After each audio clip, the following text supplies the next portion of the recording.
Good morning बच्चों। Video का content है new chapter permutation and combination का फर्स्ट डे बेटा, यानी कि फर्स्ट लेक्चर 11th स्टैंडर्ड का चैप्टर। ये एक्सरसाइज 7.1 करेंगे और एक्सरसाइज 7.1 का जो बेसिक है बच्चों वो है फंडामेंटल लॉ ऑफ काउंटिंग। तो देखो होता क्या है ये फंडामेंटल लॉ ऑफ काउंटिंग, सीखते हैं एक एक्टिविटी से। जैसे कि किसी बंदे को किसी एक प्लेस से दूसरे प्लेस पर अगर जाना है और वापस आना है उसको, जैसे यानी कि ये प्लेस ए है और ये प्लेस क्या है बच्चों बी। तो ए प्लेस से बी प्लेस पर जाने के जैसे रास्ते हैं, मान लो 3 रास्ते जाने के लिए हैं यहाँ पर, ठीक है ना। 3 रास्ते जाने के लिए हैं और 2 रास्ते वापस आने के लिए हैं बच्चों। तो कितने तरीकों से वो वापस आ जा सकता है ए से बी पर। तो ऐसा बच्चों कि ये जैसे रूट 1 है, ये रूट 2, ये रूट 3 और ये रूट लगा लेते हैं हम 4, ये रूट 5। तो अरेंजमेंट कर करके देखेंगे हम, जैसे रूट 1 से गया रूट 4 से आ गया, रूट 1 से गया रूट 5 से आ गया, इनको ऐड करते रहेंगे, ठीक है ना। रूट 1 से गया और रूट 4 से वापस आ गया, ठीक है ना। तो एक मेथड तो ये हो गया आने जाने के लिए। फिर रूट 1 से गया, रूट 4 लिखा था बच्चों मैंने, ये रूट 1 से गया और रूट 4 से वापस आ गया। फिर रूट 1 से जाकर रूट 5 से भी वापस आ सकता है वो, रूट 5 से वापस आ गया, ठीक है ना। रूट 1 से जाकर यानी कि रूट 1 से 2 तरीके से जा सकता है वो। कैसे कि रूट 1 से जाकर रूट 4 से वापस आ सकता है, रूट 1 से जाकर रूट 5 से वापस आ सकता है। ठीक ऐसे ही बच्चों अब रूट 2 से भी वो 2 तरीके से जा सकता है। देखो रूट 2 से अगर वो जाएगा तो वापस किससे आ सकता है, रूट 4 से, ठीक है ना। और रूट 2 से जाकर रूट 5 से भी वापस आ सकता है।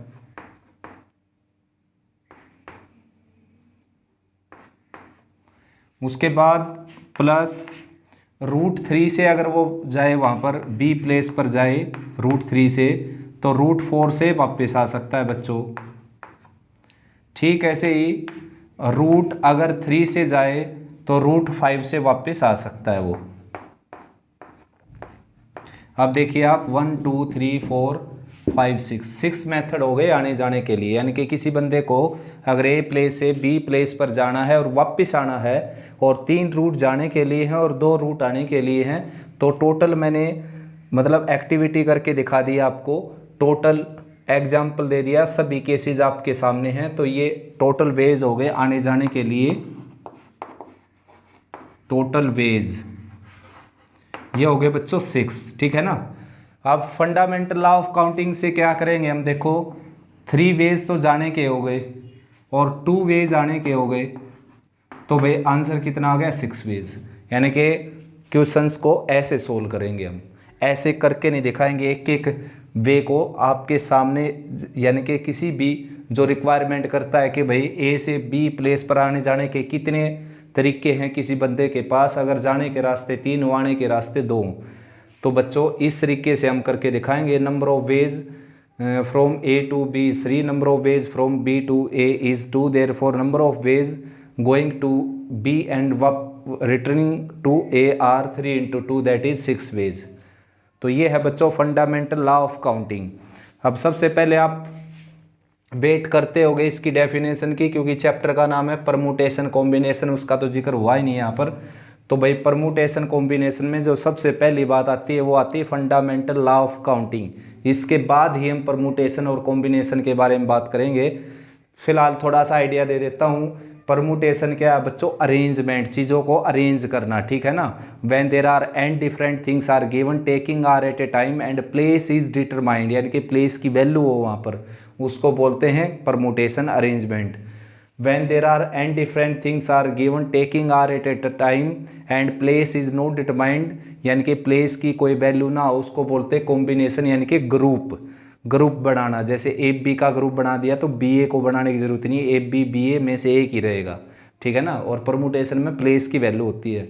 तो चैप्टर का नाम ये है और उसका पहला topic fundamental law of counting, और उसकी हेल्प से 7.1 के सारे क्वेश्चन सोल्व करते हैं हम। बड़ा इंटरेस्टिंग चैप्टर है भाई, कंपटीशन के पॉइंट ऑफ व्यू से मोस्ट इंपॉर्टेंट चैप्टर है, बड़े कंसेप्चुअल क्वेश्चन बन सकते हैं इसमें, ठीक है ना।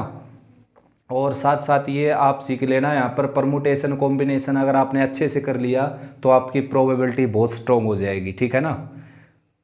तो ये 12th क्लास में प्रोबेबिलिटी है, 11th में भी प्रोबेबिलिटी है, तो दोनों चैप्टर 11th 12th के दोनों स्ट्रॉन्ग हो जाएंगे आपके। और साथ साथ कंपटीशन में आप किसी में भी देख सकते हो, एनडीए में, एयरफोर्स, नेवी, एसएसआर, और साथ में भाई AIEEE, जेई मेंस एडवांस, साथ में SCRA, यानी कि कोई भी कंपटीशन लेवल का एग्ज़ाम हो, टेक्निकल एग्ज़ाम, उसमें परमुटेशन कॉम्बिनेशन डेफिनेटली आता है। और मैं आपको रियलिटी बताऊं इस चैप्टर की, जो नॉन टेक्निकल टेस्ट होते हैं, जो 10th लेवल पर जो जॉब निकलती हैं, 10th लेवल के जो एग्ज़ाम फेस करते हैं कोई भी, तो उसमें भी परमुटेशन कॉम्बिनेशन को डाला जाता है, ठीक है ना। क्योंकि ये एक कॉमन सेंस की बात है, ये चैप्टर हर किसी के अंदर होनी चाहिए। नंबर ऑफ वेज, किसी प्रॉब्लम को सोल्व करने के लिए कितने तरीके हैं आपके पास, यानी कि इस चैप्टर को सीखेंगे तो आप प्रॉब्लम सॉल्विंग कंसेप्ट भी आपके माइंड में भर जाएंगे, आइडियाज़ आ जाएंगे आपको कि कोई भी प्रॉब्लम आपके सामने आती है तो उसका सॉल्यूशन हम कैसे कर सकते हैं। वो क्रिएटिविटी बढ़ाएगा आपका ये चैप्टर, ठीक है ना। मोस्ट इंपॉर्टेंट चैप्टर है बच्चों। तो 7.1 स्टार्ट करते हैं। तो फर्स्ट स्टेटमेंट देखिए बेटा, in a railway compartment 6 seats are vacant on a bench, in how many ways can 3 passenger seat on them. तो बच्चों पैसेंजर हैं 3 और सीट है भाई 6। तो अब देखिए, सबसे पहले आपने ये देखना है कि पैसेंजर अरेंज करने हैं आपने या सीट अरेंज करनी, यानी कि सीट को उखाड़ कर पैसेंजर के नीचे लगाना है या फिर पैसेंजर सीट पर बिठाने हैं। तो बच्चों पैसेंजर को अरेंज करना पड़ेगा आपने, ठीक है ना, सीट वहीं रहेंगी। तो फर्स्ट पैसेंजर आएगा, इस पर बैठ कर देखेगा, इस पर बैठ कर देखेगा, इस पर बैठ कर देखेगा, इस पर, इस पर, इस पर, और जहाँ पर उसको मज़ा आएगा वहाँ पर बैठेगा, ठीक है ना। तो फर्स्ट पैसेंजर के लिए वेज हो गए बच्चों 6, ठीक है ना। अब सेकंड पैसेंजर की बारी है। अब फर्स्ट पैसेंजर मान लो यहाँ पर बैठ गया, ठीक है ना, ये सीट फिल हो गई। अब जो सेकंड पैसेंजर आएगा वो भी क्या है, एक बार यहाँ बैठ कर देखेगा, एक बार यहाँ पर, एक बार यहाँ पर, एक बार यहाँ पर, एक बार यहाँ पर, इसके ऊपर नहीं बैठेगा वो, ठीक है ना। दोनों एक सीट पर नहीं बैठ सकती, ये नहीं कि स्पेस है दो को बैठने के लिए, एक पैसेंजर के लिए एक ही सीट है वहाँ पर, ठीक है ना। तो ऐसा बोला नहीं गया है कि भाई एक से ज़्यादा बैठ सकते हैं, एक से ज़्यादा अगर उस सीट पर नहीं बैठ सकते तो ये बोल दिया कि सीट है और पैसेंजर है तो एक सीट एक पैसेंजर के लिए होती है, इसके ऊपर नहीं बैठेगा वो बिल्कुल। तो वो इन 5 में से जहाँ पर उसको मज़ा आएगा वहाँ पर बैठेगा। तो मान लिया उसको यहाँ पर मज़ा आ गया तो वो यहाँ पर बैठ गया। तरीके कितने हो गए बच्चों, 5 बैठेगा एक पर ही, 5 पर नहीं बैठेगा फैल कर, ठीक है ना। ये भी जैसे पहला पैसेंजर जो था उसके तरीके कितने हो गए बैठने के, 6। तो तरीके 6 हुए हैं, 6 की 6 सीट पर फैल कर नहीं बैठेगा वो, बैठेगा एक पर ही, यानी कि यूज़ करेगा एक ही सीट, लेकिन बैठ बैठ कर देखेगा। तरीके बता रहे हैं हम, तरीके कितने हैं। तो पहले के तरीके थे 6, दूसरे के हो जाएंगे 5। अब इसने ये सीट फिल कर दी। अब जो थर्ड पैसेंजर आएगा वो एक बार यहाँ बैठेगा, एक बार यहाँ बैठेगा, एक बार यहाँ, एक बार यहाँ पर, जहाँ पर उसको मज़ा आएगा वहाँ पर बैठेगा, इन दोनों को छोड़कर। मान लो वो यहाँ पर बैठ गया, बैठेगा तो एक ही सीट पर, लेकिन तरीके उसके पास कितने हो गए, 3। तो आंसर होगा बच्चों 120 वेज, ठीक है ना। और लैंग्वेज में आपने क्या लिखना है, first passenger can seat using 1 seat out of 6 seat in 6 ways, second passenger can seat using remaining 5 seat in 5 ways, third passenger can seat using remaining 3 seats in 3 ways, therefore total number of ways 120। Second की statement देख लीजिए बच्चों, John wants to go abroad by ship and return by air, he has a choice of 6 different ships to go and 4 airlines to return, in how many ways can he perform he journey. तो John's के पास बच्चों 4 ship हैं, different ships जाने के लिए, और 4 airline है वापस आने के लिए। तो भाई जाने के तरीके उसके पास कितने हो गए, 6, और आने के कितने हो गए, 4। तो टोटल नंबर ऑफ वेज हो गए बच्चों 24। लिख देना आपने, zone can go abroad by using one ship out of 6 ships in 6 ways, and he can return by using any one of 4 lines in 4 ways. Total number of ways 24 ways. ठीक है ना, very simple question है बच्चों। Third question की statement देख लीजिए बच्चों। In a monthly test teacher decide to there will be 3 questions. तो पढ़ सकते हो बच्चों आप इसको, ठीक है ना। नेक्स्ट बच्चों थर्ड क्वेश्चन, टीचर डिसाइड करता है भाई 3 क्वेश्चन का एक टेस्ट बनाए वो, ठीक है ना। एक्सरसाइज 7, 8, 9 हैं वहाँ पर किसी बुक में, तो ये केवल 7, 8, 9 की जो डिजिट हैं ये पजल करने के लिए मेन डिजिट यहाँ पर है। यानी कि कोई भी एक्सरसाइज है, जैसे 7th ना भी बोले हम उसको, तो उसमें 12 क्वेश्चन है, दूसरी एक्सरसाइज में 18 क्वेश्चन है, तीसरी एक्सरसाइज में 9 क्वेश्चन है। तो इन 12 में से कोई एक क्वेश्चन लेना आपने। तो आपके पास कितने तरीके होंगे बच्चों? एक क्वेश्चन लेने के 12 तरीके होंगे, ठीक है ना। एक क्वेश्चन सेलेक्ट करें, जैसे 1 से लेकर 12 तक के क्वेश्चन है। आप कभी पहले को देखेंगे, कभी दूसरे को, कभी तीसरे को, कभी चौथे को, कभी 11वें को, कभी 12वें को, एंड सो ऑन। यानी कि 12 तक आप चेक करेंगे, जो आपको अच्छा लगेगा वो डिसाइड करेंगे आप देने के लिए एग्जाम में।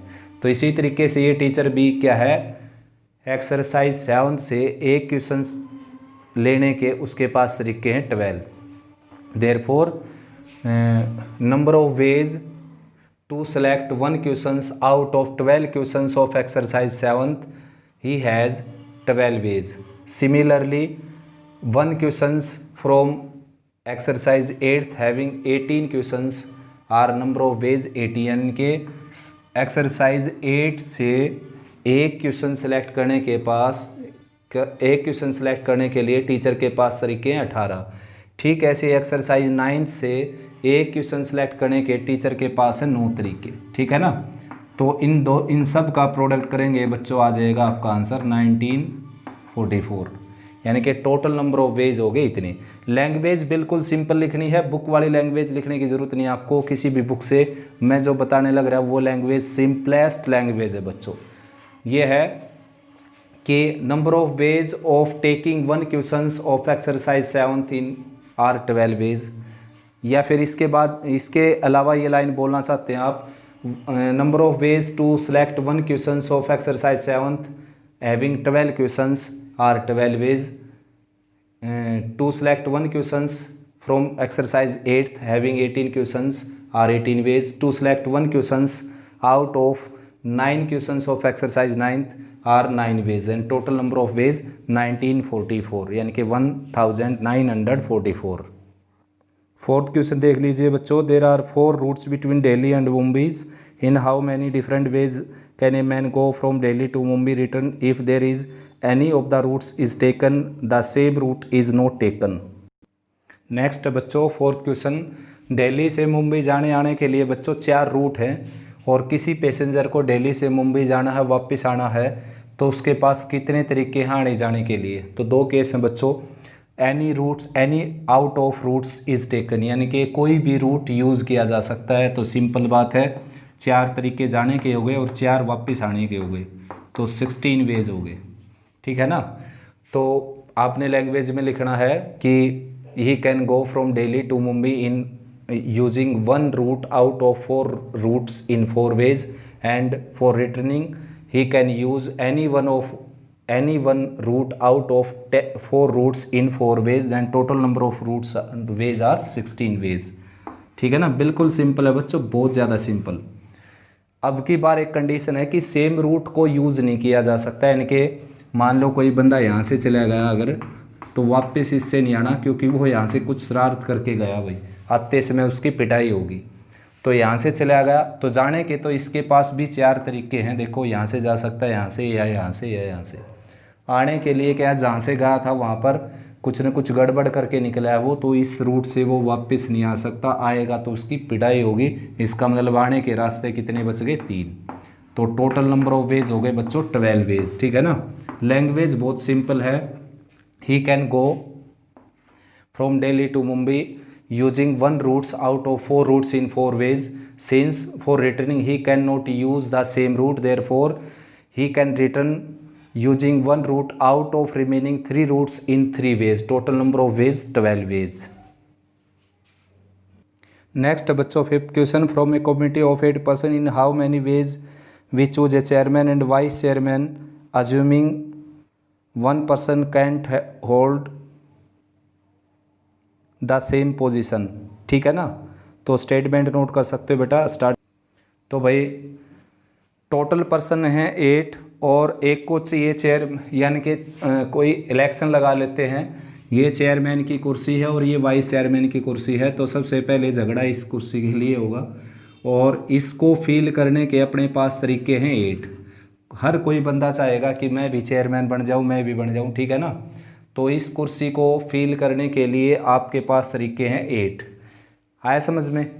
अब कोई बंदा अगर यहाँ पर बैठ गया तो दूसरा बंदा यहाँ पर बैठ नहीं सकता। वही बच्चों, कोई भी पर्सन यहाँ पर बैठ गया, कोई भी पर्सन बैठ गया मान लो, तो दूसरा पर्सन यहाँ नहीं बैठ सकता।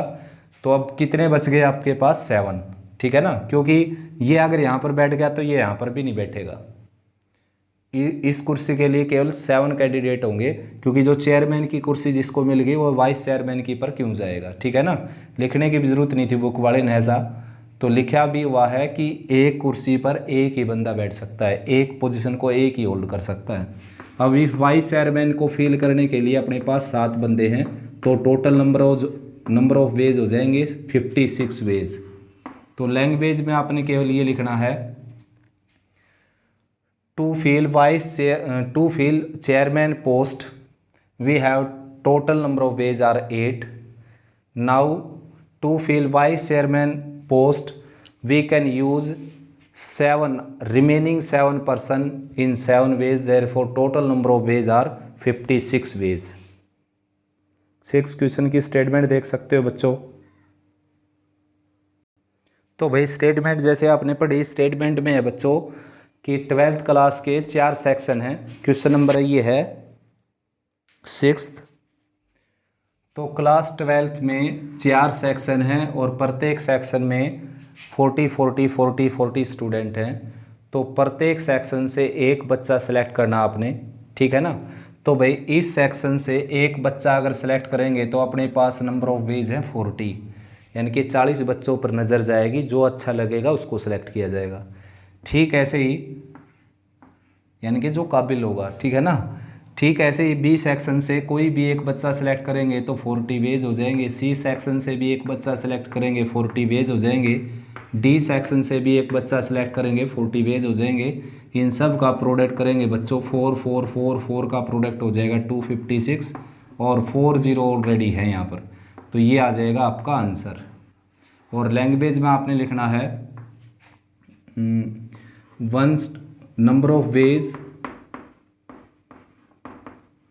Number of ways to select 1 student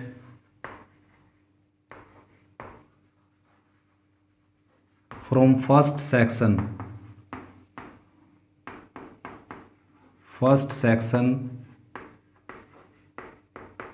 having 40 students are there in are 40 ways. ठीक है ना, similarly from second 40 ways, third 40 ways, fourth 40 ways, यानी कि 256 वेज।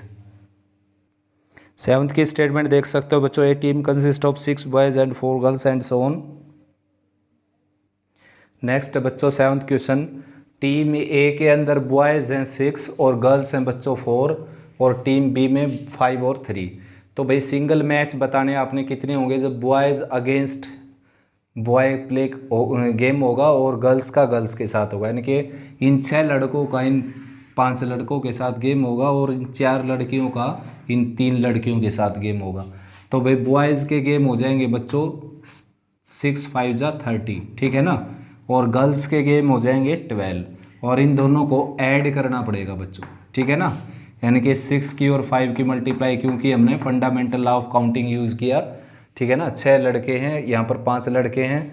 जैसे इसका B1 और इसका B-1, B-2, B-3, B-4, B-5, यानी कि इसका B1 इन 5 के साथ किसी एक के साथ मैच कर सकता है। तो 5 तरीके हो गए एक बच्चे के। ठीक है, ऐसे दूसरे के 5, तीसरे के 5, चौथे के 5, 5वें के 5, छठे के 5, तो टोटल हो गए 30। तो सीधी हम मल्टीप्लाई कर देंगे। ठीक ऐसे ही ये G1 है, मान लो G1, G2, G3, G4, ठीक है ना। और ये क्या है, G-1, G-2, G-3। तो G1 जो लड़की है वो इसके साथ भी मैच कर सकती है, इसके साथ भी, इसके साथ भी। तो G1 के मैच कितने हो गए, 3। ऐसे G2 के भी मैच 3 हो जाएंगे, ऐसे G3 के भी मैच 3 हो जाएंगे, ऐसे G4 के मैच कितने हो जाएंगे, 3। तो 3 को 4 बार जोड़ने से बढ़िया है सीधा 3 और 4 का प्रोडक्ट कर लें, ठीक है ना। अब यहाँ तक तो ये बात समझ में आई। ये प्लस का साइन क्यों लगा, ये प्लस का साइन इसलिए लगा बच्चों, देखो एक रूम में जैसे मैच होंगे बॉयज़ के आपस में, दोनों टीम के बॉयज़ के मैच होंगे, यानी कि टीम ए के अंदर कितने हैं यहाँ पर, टीम ए के अंदर हैं 6 बॉयज़ और टीम बी के अंदर हैं बॉयज़, टीम बी के बॉयज़ हैं बच्चों 5, ठीक है ना। तो इस रूम में टोटल मैच कितने हो जाएंगे, टोटल मैच हो जाएंगे इसमें 30, ठीक है ना। अब दूसरा रूम में लड़कियों के मैच होंगे जैसे, तो टीम ए की जो लड़कियां हैं वो कितनी हैं, 4, और टीम बी की लड़कियां कितनी हैं, 3, ठीक है ना। तो इन लड़कियों के इस रूम में कितने मैच हो जाएंगे बच्चों, देखो 12 मैच हो जाएंगे, ठीक है ना। अब कोई भी जैसे रेफरी है या कोच है काउंट करने आएगा भाई टोटल मैच कितनी हुई, तो इस रूम से पूछने आएगा, इस रूम वाले बताएंगे कि उसको 30 मैच हुए हमारे रूम में, और दूसरे रूम में जाएगा तो वो पूछेगा कि कितने मैच हुए यहाँ पर, तो उसको जवाब मिलेगा कि 12 मैच हुए यहाँ पर। तो क्या दोनों को प्रोडक्ट करेगा या ऐड करेगा, तो प्रोडक्ट करना पड़ेगा, कॉमन सेंस की ऐड करना पड़ेगा, कॉमन सेंस की बात है, तो इन दोनों को ऐड किया जाएगा, ठीक है ना, आया समझ में। तो ये क्या हो गया 30 और ये क्या हो गया 12, इन दोनों को ऐड करेंगे तो आंसर कितना आ जाएगा 42। तो मैंने बता दिया कि प्लस क्यों लगाया गया और प्रोडक्ट क्यों किया गया, ठीक है ना। तो शायद आपको ये समझ में भी आ गया होगा बच्चों, इजी है काफ़ी। 8th क्वेश्चन की स्टेटमेंट देख सकते हो बच्चों, there are 6 multiple choice questions in examination, how many sequence of answers are possible if first 3 questions have 4 choices each and next 3 questions have 5 choices each. तो भाई 8th क्वेश्चन है, देखो very simple, क्या है कि 6 क्वेश्चन है और first जो क्वेश्चन है उसके 4 ऑप्शन यानी कि 4 आंसर हैं, जैसे इनमें से कोई एक देना है वैसे, ठीक है ना। ठीक ऐसे सेकंड के और थर्ड के 4 आंसर हैं, और लास्ट 3 क्वेश्चंस के 5 आंसर्स हैं बच्चों। तो आंसर्स की कितनी सीक्वेंस बनेगी देखो। अब इस क्वेश्चन का आंसर कोई बंदा देगा, उसके पास तरीके हैं 4, ठीक है ना, नंबर ऑफ वेज हैं 4, क्योंकि ए भी दे सकता है, बी सी डी कोई भी एक आंसर दे सकता है। ठीक ऐसे इसके भी आंसर कितने हो जाएंगे 4, इसके भी आंसर देने के तरीके कितने हो जाएंगे 4, और इसके आंसर देने के तरीके कितने हो जाएंगे बच्चों 5, इसके आंसर देने के तरीके कितने हो जाएंगे 5, और इसके आंसर के तरीके कितने हो जाएंगे 5। तो इन सब का प्रोडक्ट करेंगे 20 20 20 यानी कि 8000। तो 8000 सीक्वेंस बन जाएंगे बच्चों आंसर्स की। 9th क्वेश्चन की स्टेटमेंट देख सकते हो बच्चों, हाउ मैनी वर्ड्स विद और without meaning of their 3 distinct letters of the English alphabets are there. तो बच्चों टोटल लेटर हैं 26, और 3 लेटर के वर्ड हमने कितने बना सकते हैं ये बताना है, डिस्टिंक्ट लेटर, अलग अलग लेटर यूज़ करके। तो ऐसा बच्चों इस प्लेस को फील कर सकते हो आप 26 के 26 में से कोई एक लेटर भर के, यानी कि 26 तरीकों से लेटर एक ही भरा जाएगा। मान लो आप कोई वर्ड बनाने लग रहे हो, ए भर दिया आपने यहाँ पर इस प्लेस पर, तो लेटर तो एक ही भरा जाएगा, लेकिन तरीके कितने होंगे 26। अब ये प्लेस फिल हो गया आपका किसी एक लेटर से, दोबारा इसके ऊपर कोई लेटर नहीं लिखना, ठीक है ना। अब ये प्लेस भरने के आपके पास तरीके हो गए 25, क्योंकि आपने डिस्टिंक्ट लेटर यूज़ करने हैं। तो एक लेटर जो आपने यहाँ पर यूज़ कर लिया वो यहाँ पर यूज़ नहीं कर सकते, इसके हो गए 25। अब एक लेटर जैसे आपने यहाँ पर मान लो बी यूज़ कर लिया, तो फिर बी को आप यहाँ पर यूज़ नहीं कर सकते यहाँ पर, क्योंकि डिस्टिंक्ट लेटर बोला है उसने। और भाई उसके बाद है इस प्लेस को फिल करने के आपके पास कितने तरीके हो गए 24 वेज, और इन तीनों का प्रोडक्ट कर दीजिए बच्चों, आंसर आ जाएगा। और साथ में ये बात याद रखिए कि यहाँ पर मीनिंग का कोई चक्कर नहीं होता, मीनिंग निकले या ना निकले उनका। जैसे ये वर्ड बना दिया मैंने, ये वर्ड बोला जाएगा यहाँ पर, ठीक है ना। मैथमेटिक्स के अंदर परमुटेशन कॉम्बिनेशन में, चाहे कंपटीशन का एग्जाम में कोई भी क्वेश्चन हो, ऐसा नहीं आ सकता कि मीनिंग भी हो उन वर्ड्स का। ऐसे वर्ड्स बनाइए जिनका मीनिंग भी हो। तो मीनिंगलेस होते हैं, मीनिंग बन भी सकता है ना भी बने, ऐसा हो सकता है बच्चों, ठीक है ना। तो 10th क्वेश्चन है बच्चों, ठीक ऐसा ही क्वेश्चन ये भी देखो। इंग्लिश अल्फ़ाबेट के लेटर को यूज़ करके, 10 लेटर को यूज़ करके आपने 3 लेटर कोड का एक वर्ड बनाना है। No letter can be repeated, किसी लेटर को रिपीट नहीं करना बच्चों। तो फर्स्ट प्लेस यानी कि इस प्लेस को भरने के तरीके आपके पास 10, फिर इसके हो जाएंगे 9, क्योंकि एक लेटर खर्च कर दिया आपने, दोबारा उसको यूज़ नहीं कर सकते। और थर्ड लेटर को फिल करने के तरीके हो जाएंगे 8, तो टोटल हो जाएंगे 720 वेज, ठीक है ना। आया समझ में। ये जो है लेटर्स आर रिपीटेड, लेटर को रिपीट करना हमने, तो यानी कि फर्स्ट प्लेस को फिल करने के तरीके हो गए 10, सेकंड प्लेस के कितने हो गए 10, और थर्ड प्लेस के कितने हो गए 10, यानी कि 1000 वेज। इसका मीनिंग ये है कि आप तीनों प्लेस पर एक जैसा लेटर भी रख सकते हो, जैसे ये, ठीक है ना। मीनिंग नहीं देखना आपने, वर्ड्स का मीनिंग निकले या ना निकले, लेटर रख रख के वर्ड बनाने केवल, यानी कि नंबर ऑफ वेज बताने हैं। वर्ड बनाकर भी नहीं दिखाने बच्चों, केवल नंबर ऑफ वेज बताने हैं आपने, ठीक है ना। तो जब आप लेटर, कोई भी लेटर रिपीट करने की परमिशन दी जाएगी आपको, तो नंबर ऑफ वेज हो जाएंगे 10 10 10, यानी कि 1000। अगर सभी लेटर यूज़ करने के लिए बोल देता तो 26 × 26 × 26, और यहाँ पर हो जाता 26 25 24, ठीक है ना। अगर लेटर रिपीट नहीं करने होते तो 26 25 24। अगर लेटर, गिवन लेटर की कोई कंडीशन ना देता तो 26 लेटर यूज़ कर सकते हैं हम, ठीक है ना।